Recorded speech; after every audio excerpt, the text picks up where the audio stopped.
Bakhmut remains the epicenter of hostilities, according to Ukrainian Deputy Defense Minister Hanna Maliar, and Ukrainian troops are engaged in offensive actions on the front lines. Oleksandr Syrsky, the commander of Ukraine's ground forces, claimed that Ukrainian troops are moving forward close to Bakhmut, which Russia claims it took last month. By stopping a significant advance in the Ukrainian province of Donetsk, according to Russia, its forces killed 250 servicemen and destroyed tanks and armored vehicles.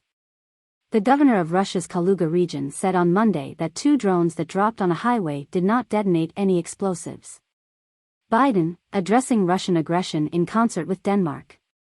During a meeting with Danish Prime Minister Mette Frederiksen in the Oval Office, U.S. President Joe Biden said that the U.S. and Denmark are collaborating to address Russian aggression in Ukraine. Opinion: sanctions on Russia may not be working, we now know why. The European Union imposed unprecedented sanctions against Moscow in February 2022, one day after Russia began its offensive against Ukraine. Russian President Vladimir Putin's inner circle, as well as Russian businesses and a number of different economic sectors, were all the targets of the sanctions.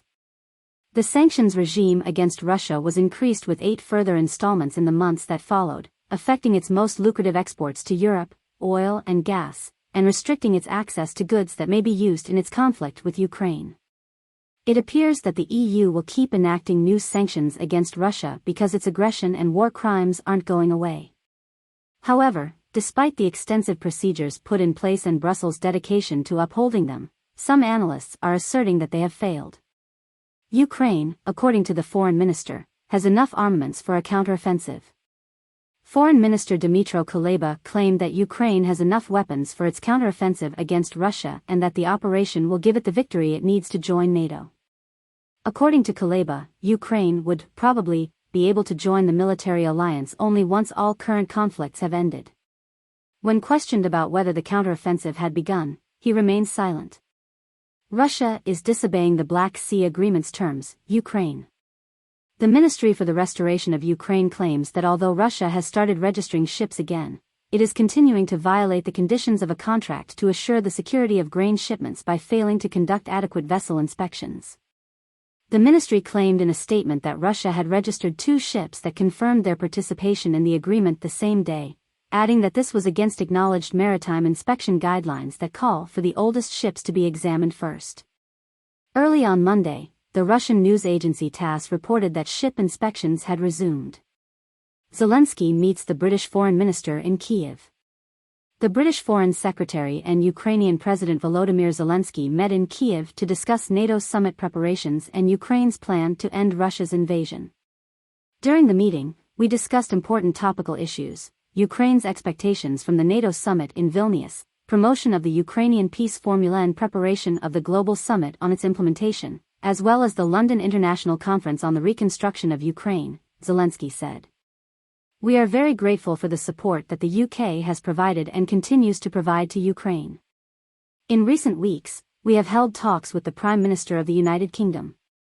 There was a direct dialogue, and very important agreements were reached, Zelensky added. Russian military is holding back Ukrainian soldiers in Donetsk. According to the Russian Defense Ministry, Ukrainian soldiers are preventing strikes in the Donetsk region near the communities of Novodonetsk and Oktyabrsk. The Eastern Group of Forces airstrikes, artillery fire, and unit actions have been successful in halting the enemy onslaught, according to the ministry. Counteroffensive claims are to divert attention, Ukraine.